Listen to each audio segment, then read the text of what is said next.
राधे राधे महाराज जी। महाराज जी, कोई एक काम मैं लगातार नहीं कर पाता तथा मन शांत नहीं रहता। इस कारण से मेरा और परिवार का बहुत नुकसान हो जाता है। और समस्या भैया यह है कि मन, वीर्य और प्राण तीनों का एक कनेक्शन है, एक ही कनेक्शन है। अगर हमारा वीर्य ब्रह्मचर्य ठीक है तो मन शांत और एकाग्र रहेगा और प्राण बलवान और सूक्ष्म रहेंगे। अगर वीर्य कमजोर हो गया तो मन चंचल, अशांत और प्राण स्थूल और बलहीन हो जाएंगे। स्थूल, सूक्ष्म नहीं होंगे। अब हमको मेन पॉइंट पर सुधार करना है, चाहे गृहस्थ हो चाहे विरक्त। गृहस्थ के लिए भी एक संयम से बर्ताव करने के लिए कहा गया है, और अगर जब तक ब्याह नहीं हुआ तब तक तो और संयम से रहना ही चाहिए। अगर हम लोग वीर्य का महत्व समझने लगे, ब्रह्मचर्य का, तो हमारा जीवन काफी संकटों से निवृत्त हो सकता है। अध्यात्म शक्ति वीर्य से ही प्रकट होती है। जब हम ब्रह्मचर्य से रहते हैं, भजन करते हैं, मान लो गृहस्थी में भगवान कश्यप जी 10,000 वर्ष तक ब्रह्मचर्य रहे। फिर उन्होंने माता विनता के गर्भ में, जानते हो कौन पैदा हो? भगवान गरुड़ जी पैदा हुए। कितने बलशाली, भगवान के वाहन, पूरे विश्व ब्रह्मांड को अपने एक पंखे में रख के उड़ सकते हैं।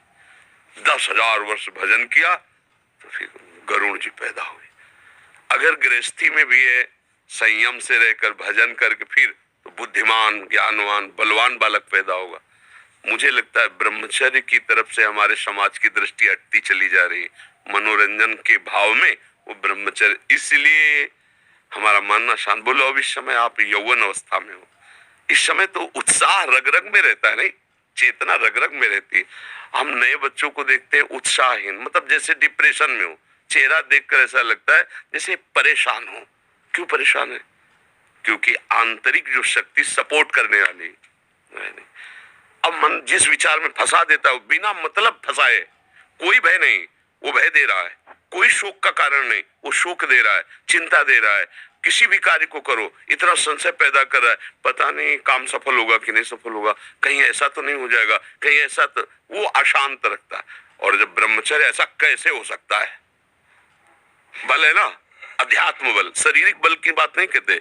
ऐसा कैसे हो सकता है? यदि एक बार ऐसा हुआ तो 1000 बार मैं प्रयास करूंगा और इस पर विजय। वो मतलब एक जिद्दी स्वभाव, एक निष्ठा, उसी से आती है, उसी से। ये जो संत महात्मा बड़े बड़े कष्टों को रौंद करके, वो मेन पावर है। और हम लोग उससे, प्राण हमारे स्थूल हो गए, वासनात्मक, मन हमारा चंचल अशांत हो गया। क्यों? क्योंकि हमारा ब्रह्मचर्य ठीक नहीं है। अब उस पर किसी की दृष्टि नहीं जाती। अब ब्रह्मचर्य कैसे ठीक हो? हमारा संग ठीक नहीं, हमारा भोजन ठीक नहीं, हमारा दृश्य ठीक नहीं, हमारा श्रवण ठीक नहीं, गंदी बातें देखें, गंदी बातें सुने, गंदा विचार आए, गंदी क्रियाएं करें, फिर ब्रह्मचर्य कैसे रहा जा सकता है? अगर सुधार करो तो अभी बहुत बढ़िया समय है, कोई ज्यादा अवस्था तो हो नहीं गई। ब्रह्मचर्य का सुधार करो। हम सबसे कहते हैं व्यायाम करो। बिना शरीर को थकाए ब्रह्मचर्य को पचाया नहीं जा सकता। जैसे दंड बैठक, दौड़ भाग, व्यायाम किया, फिर आप भले गृहस्थ हो, फिर दिन भर कार्य करते रहो। 30 मिनट तो पूरे शरीर को ऐसा व्यायाम में रखो, पसीना पसीना हो जाए। अब 8-10 बजे तक सो रहे हैं तो व्यायाम कब करें? 4 बजे उठ के नहा धो करके घंटा आध घंटा दंड बैठक मारे तो आप देखो आपका जीवन प्रकाशित होने लगे। ये नहीं कहते कि बाबा जीवन, गृहस्थी में भी, गृहस्थी जीवन कोई साधारण इतना बड़ा बोझा लाद के चलना है परिवार का। शरीर स्वस्थ नहीं, विचार ठीक नहीं तो क्या है? अभी कुछ दिनों ऐसे अगर आचरण ढीले रहे तो शरीर ऐसे भयानक कमजोरी से युक्त हो जाएगा कि आपको सब कहेंगे प्रमादी पड़ा रहता है, कुछ करता नहीं। इसलिए समझ जाओ, ब्रह्मचर्य ही परम तप है, ब्रह्मचर्य ही परम धन है, ब्रह्मचर्य परम एकाग्रता है। एकाग्रता ब्रह्मचर्य से आती है। आंख मूंदो या खुली रखो, अगर ब्रह्मचर्य ठीक, एक शीतलता, एक गंभीरता, और जिधर दृष्टि लगा उधर एकदम चिपक जाएगी जाके। जैसे भजन में, नाम में, एक, या आप संसारिक कार्य में बहुत अच्छा कार्य करोगे। अगर आपका ब्रह्मचर्य ठीक ना तो जिधर बहुत अच्छा कार्य करोगे। तो शरीर में दम ही नहीं है, यंत्र का जमाना हो गया है। पहले खेती जोतते थे ना किसान, एक फार वाला होता था और पूरे खेत को उसी से जोतला है, बलवान होते थे। 2 लीटर मठा और 8 रोटी पाए, बैल की जैसी ताकत। अगर बैल को नाथ पकड़ के रोक ले तो वो वही खड़ा हो जाए। और आज अब ट्रैक्टर से जोती है, कोई मेहनत तो लगनी नहीं है। तो ये शरीर का हम लोग बहुत बुरी तरह से पतन कर रहे हैं। बड़ा कीमती शरीर है, हाँ, इसमें बहुत चेतना की आवश्यकता है।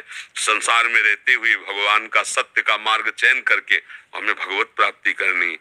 अरे कम से कम जितनी ऊंचाई पे आ गए उससे नीचे तो न जाए। सुअर कुत्ता तो न बनना पड़े, मनुष्य बन गए हैं तो ऊंचे चढ़े कि नीचे गिरे, पर ये ध्यान नहीं रहता। हम काम करने लगते हैं वही जहां नीचे गिरना है। अब दूसरे जीवों का मांस खाना, शराब पीना, जुआ खेलना, व्यभिचार, ये कहाँ ले जाएगा? एकदम नष्ट कर देगा। तो जवान बच्चे हो, सावधान रहो, खान पान ठीक रखो, सावधानी पूर्वक चलो, ठीक है।